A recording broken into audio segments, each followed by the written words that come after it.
Ada muzakarah yang penting bagi para ibu, bagi para masturat di dalam membentuk rumah tangga yang hari ini justru telah banyak hilang, berubah, telah tertukar balik.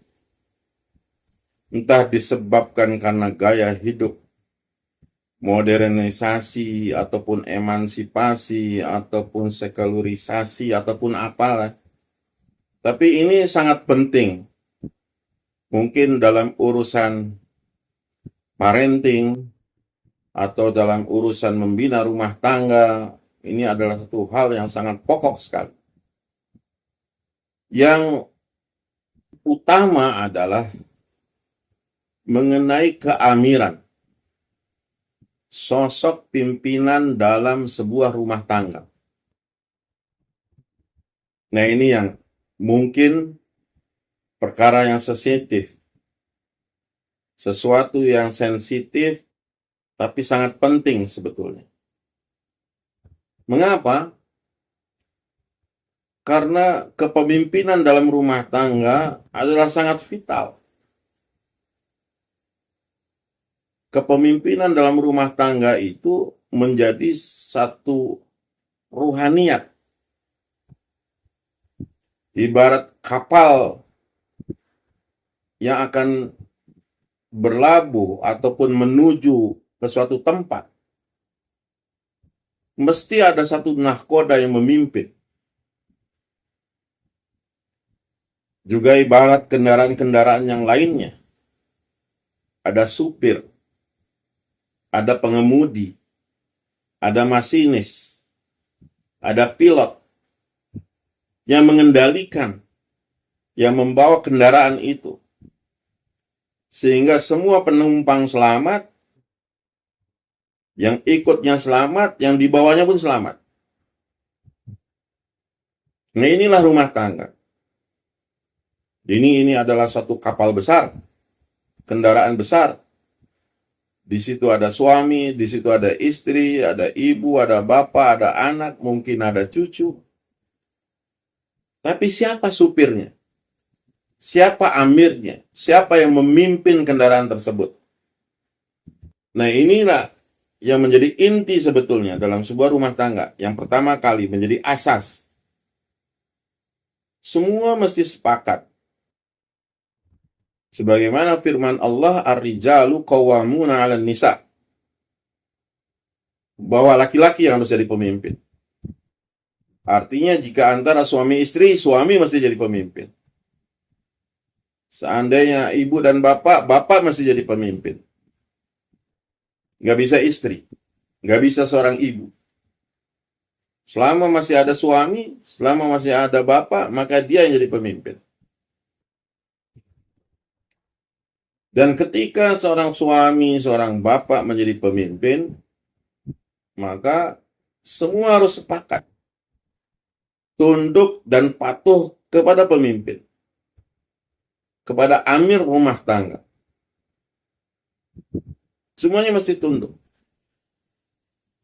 Dan peranan seorang istri, peranan seorang ibu kepada anak-anaknya adalah untuk mensuasanakan ini. Mengkondisikan keamiran ini kepada anak-anaknya semua. Termasuk pada dirinya. Dia mencontohkan secara pribadi dirinya. Meneladani dan memberikan contoh teladan kepada semua penghuni keluarga. Bahwa pemimpin kita adalah ayah kita.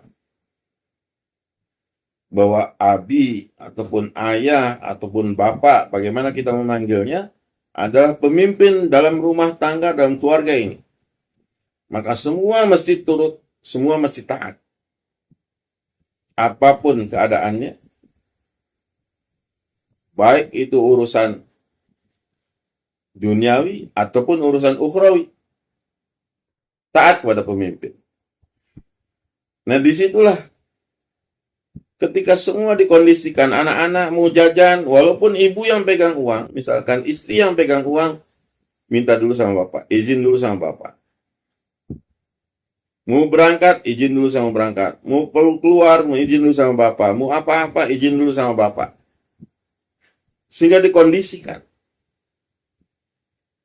Tentunya ini tidak yang membuat menyusahkan. Misalkan bapaknya sedang keluar 4 bulan, bapaknya sedang keluar 40 hari. Tapi bagaimana kondisi itu disepakati semuanya bahwa selama bapak ada di rumah, selama suami ada di rumah, semuanya mesti izin dengan bapak ataupun dengan suami. Sebagai amir. Itu yang paling utama.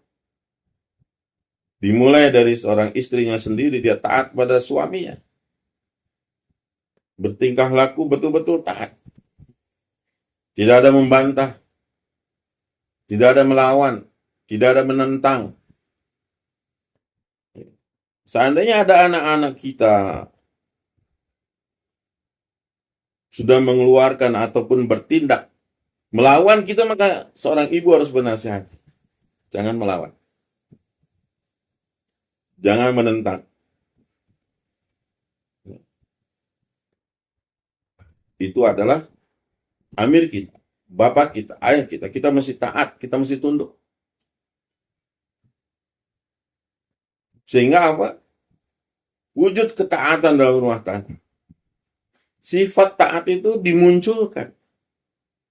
Ditarbiyah, dididik, dibina. Tidak muncul begitu saja. Apalagi hari ini. Bahasa kebebasan itu dikeluarkan di mana-mana. Sehingga anak-anak menuntut kebebasan. Berani melawan orang tua, berani melawan ayahnya, berani melawan ibunya. Ini yang bahaya. Maka kita wujudkan ini. Dibina, dibentuk. Ketaatan itu dibentuk. Selalu kita gaungkan, kamu harus taat. Kamu harus menurut, kamu harus taat, harus menurut.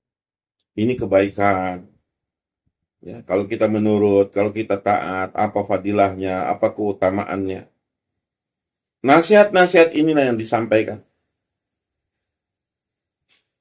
Sehingga bukan berarti di situ, oh, ada kuasa ini, ada kuasa itu. Tidak, bukan begitu. Berarti berkuasa mutlak, tidak. Di sisi lain, seorang ayah, seorang abi, ataupun seorang suami bertindak bijaksana, hikmah, dan kasih sayang kepada keluarga. Bukan berarti otoriter. Bukan berarti semena-mena. Bukan berarti seenaknya sendiri. Tapi betul-betul dengan hikmah dan bijaksana. Dengan penuh kelembutan. Karena istri dan anak itu bukan anak buah. Tapi tanggung jawab dan amanah. Bagaimana membawa mereka supaya mereka berada dalam ketaatan. Disuasanakan, dibina, dibentuk. Wow, betapa indah. Jika dalam satu keluarga yang berjalan adalah ketaatan. Itu indah, damai, tentram. Kita bisa bayangkan. Dan mungkin kita bisa saksikan banyak keluarga yang berjalan dengan keingkaran, ketidaktaatan, perlawanan. Istri tidak taat pada suami, anak tidak taat pada orang tua, sehingga saling melawan, saling bertengkar, saling menghujat. Dan jangan heran, kalau hal ini justru terjadi di rumah-rumah tangga keluarga-keluarga muslim. Bahkan jamaah masjid. Bisa jadi jamaah pengajian. Ketika tidak terbina ini, karena ini adalah arus global yang luar biasa yang melanda banyak rumah tangga. Sehingga ketaatan itu hilang. Maka keamiran sosok kepemimpinan di dalam rumah tangga itu penting. Siapa yang menjadi amir? Siapa yang menjadi pemimpin? Dan inilah asas dalam sebuah keluarga, dalam sebuah rumah tangga. Walau bagaimanapun, misalkan seorang istri, dia lebih pintar, lebih kaya raya, lebih ini, tetap amirnya adalah suaminya. Pemimpin rumah tangga adalah suaminya. Dia harus bisa mendorong suaminya supaya berdiri sebagai amir. Berperilaku, bersifat, bersikap betul-betul sebagai amir. Kita harus sampaikan seperti itu.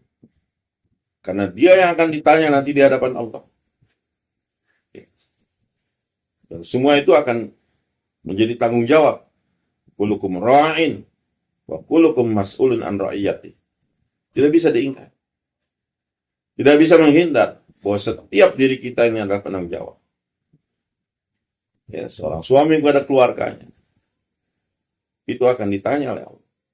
Maka dalam hal ini bagaimana supaya kita membentuk di rumah-rumah kita sebagaimana jamaah yang bergerak, ada amirnya, ada pimpinannya, maka itu semua akan memberikan keberkahan dalam kehidupan.